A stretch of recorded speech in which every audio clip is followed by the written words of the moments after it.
चाचा, ये जो पुल बन रही है वो कितने साल से लगभग बन रही है? ये 3 साल से बन रहा है। 3 साल से? हाँ, 2.5-3 साल से बन रहा है। करीब अच्छा 2-2.5 साल और लगेगा इसमें। अच्छा जहाँ तक सुनने में आता है कि 2-2.5 साल लगेगा। अच्छा, आप यहाँ पे वर्कर के तौर वर्कर के पे रूप हैं? में है। अच्छा, तो ये कितने किलोमीटर का लगभग में पुल आपको बन रहा है एक गांव से? हाँ। ये 6 किलोमीटर का रेंज सब हम्म लग रहा है कि 6 किलोमीटर का रेंज है। हम्म। ये व्यास नगर से निकल के आके सीधा स्टेशन की तरफ निकला है। अभी कितने साल लग सकते हैं इस पुल को पूरा निर्माण होने में आपका? 2-2.5 साल का लमसम सुना जा रहा है कि 2-2.5 साल चलेगा काम। क्योंकि वर्करों द्वारा ही बताया जा रहा है, कॉन्ट्रैक्टरों ही द्वारा ही अनुमान लगाया जा रहा है कि 2-2.5 साल चलेगा। 2-2.5 साल। अच्छा, जो इसमें सरिया दिखाई भाई साहब थोड़ा इन लोगों को, तो जो हाँ, तो सरिया लगी है ये क्या mm की इसमें लगी हुई है? इसमें 25 mm की है, और फिर 16 mm की है, 12 mm की है। इसके नीचे जो राफ्ट बना है उसमें 32 mm की सरिया लगी हुई है। अच्छा अच्छा, आपको इस क्षेत्र का, इस फील्ड का कितने साल का अनुभव है? अगर आपके मिस्त्री के तौर पे है तो क्या अनुभव है आपके बारे में, बताएंगे आप? अनुभव तो हम तो इसी जगह के रहने ही वाले अच्छा, हैं। यहीं के निवासी आप यहीं के हैं? निवासी हैं। अच्छा अच्छा अच्छा, हमें लगा कि कंपनी आपको रखी होगी यहाँ पे। नहीं, कंपनी नहीं रखी, हम कॉन्ट्रैक्टर के माध्यम से। कॉन्ट्रैक्टर के माध्यम से? तो डेली बेस पे है फिर महीने के बेस पे आप? डेली बेस पे है। क्या डेली पाते हैं आप? 394 रुपया हम लोगों को मिलता है। भाई ये तो बड़ा कम मिलता है। 600 रुपया लेबर आप पा रहे हैं, 700 कितना पा रहे हैं मिस्त्री, आप 400 रुपये पा रहे हैं।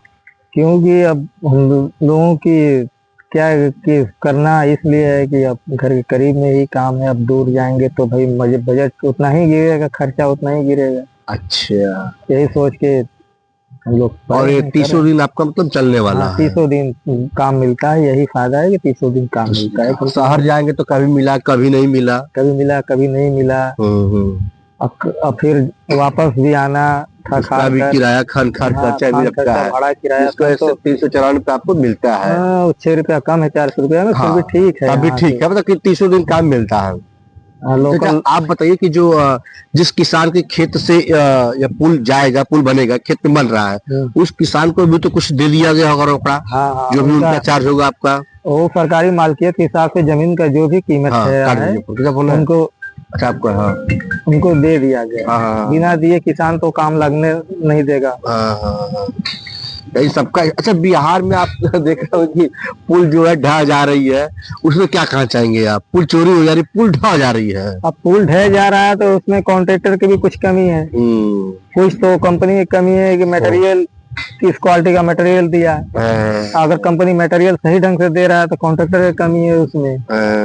कॉन्ट्रैक्टर भी सही है तो इंजीनियर की कमी है। इंजीनियर के, क्योंकि ये सब पुल इंजीनियर की देख रेख में बनता है। अच्छा, इंजीनियर आता है पास करने के लिए इसको? हाँ, इंजीनियर पास करता है। जब कॉलम की तैयारी होगी या रॉफ्ट की तैयारी होगी तो इंजीनियर के सामने होगा। अच्छा अच्छा, तो घूस तो मान लीजिए लगभग हर चीज में चलता होगा, हर चीज में घूस होगा। कौन सा विभाग बचा है आजकल जो घूस न लेता हो, न देता हो? कोई विभाग बचा नहीं है। पर ऐसा किसी के जान के साथ खिलवाड़ करना, उतना घूस अच्छी बात है? अब ये अंदर की बात है, क्या हो रहा है, मर जा रहे हैं, पुल गिर जा रहा है, 100-200 लोग मर जा रहे हैं दब करके। अब ऐसा ही पैसा आदमी ना कमाए, किसी का जान ले ले। अब जो घटना बिहार में हुआ या हो चुका हो, उसकी तो जानकारी उतना नहीं है, क्योंकि टीवी यूट्यूब के चैनल के माध्यम से ही हम लोग भी टीवी यूट्यूब के माध्यम से देखते हैं, पेपर के माध्यम से जानते हैं, और तो सोशल मीडिया के माध्यम से चलता है। अच्छा, जितने भी आपके यहाँ वर्कर है वो सब देखते सीट, सॉरी, ये जो सर पे कैप होता है सब लगा करके रह रहे हैं। कैप है, जॉकेट है, सेफ्टी बेल्ट है, सेफ्टी बेल्ट भी है, कंपनी दी। दिखाइए उन लोगों को, आप देखिए सब लोग यहाँ पे लगाए हुए हैं अपना। जूम करके दिखाइएगा, जूम कर लेंगे ना।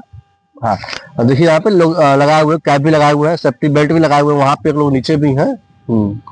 तो ये लोग सब बाहर के रहने वाले या फिर इसी गांव के रहने वाले हैं? नहीं, इस गांव के कोई नहीं रहने वाला है। सब बाहर के हैं। आप तो यहाँ नजदीकी गांव के रहने वाले हैं? नजदीकी करीब गांव के, लोकल ही रहने। तो चंदौली में जैसे विकास के कितने ऐसे पथ हैं जो पुल बन गए हैं? हम देखते हैं कि इधर जब आते हैं तो बहुत सारे हमें ओवर ब्रिज मिलते हैं देखने को, और हर जगह देखते हैं गाँव में कोई ना कोई काम चला रहता है, गाँव में काम होता रहता है। तो चंदौली जनपद में तो लगभग काम का स्टार्टिंग तो हर ही जगह चल रहा है। हर जगह चल रहा है। बाबतपुर हवाई मार्ग वाला जो कि ओवर ब्रिज है, वो तो कम से कम तैयार हो चुका है। वो तो चालू है जी। उसी तरह से वो चंदौली के साइड में भी नया ओवरब्रिज का कोई निर्माण चल रहा है अभी फिलहाल। कई ठो हम चंदौली कई में ठो चल बहुत रहा सारे है। जिस रास्ते से गुजर रहे थे देखिए अब ओवरब्रिज का हाँ। काम कम से कम 4 साल 5 साल 6 साल चलने के चलेगा। बाद ही चलता है। चलता है। अच्छा, तो यहाँ के सांसद कौन है चंदौली के? चंदौली के सांसद तो ये वीरेंद्र सिंह है। वीरेंद्र सिंह मस्त है ना, वीरेंद्र सिंह मस्त। वीरेंद्र सिंह मस्त है। तो साथियों आज का ब्लॉग इतना ही। मैंने आपको दिखाया जो पीछे पुल बन रहा है, या पुल को बनने में कितना समय लगता है। कम से कम 4 साल 5 साल लगता है। चाचा एक अनुभवी है और इनसे अब हमने एक अनुभव शेयर किया। और मैंने पीछे दिखाया कि नहीं यहाँ पे लोग सेफ्टी जो है लगता है सर पे, ताकि चोट न लगे। और यहाँ पे लोगों ने बेल्ट का भी सहायता लिया है, अच्छी बात है। चाचा की मजदूरी 394 रुपया, ये भी मैंने बता दिया। और करीब 6 से 7 किलोमीटर का पुल है ना। 6 किलोमीटर का रेंज बताया जाता 6 है। किलोमीटर का रेंज यहाँ पे बताया जाता है कि 6 किलोमीटर की जो पुल है वो दूरी तय करेगी। और जो भी किसानों, तो मित्रों मैं आपका सौरभ बोल रहा हूँ।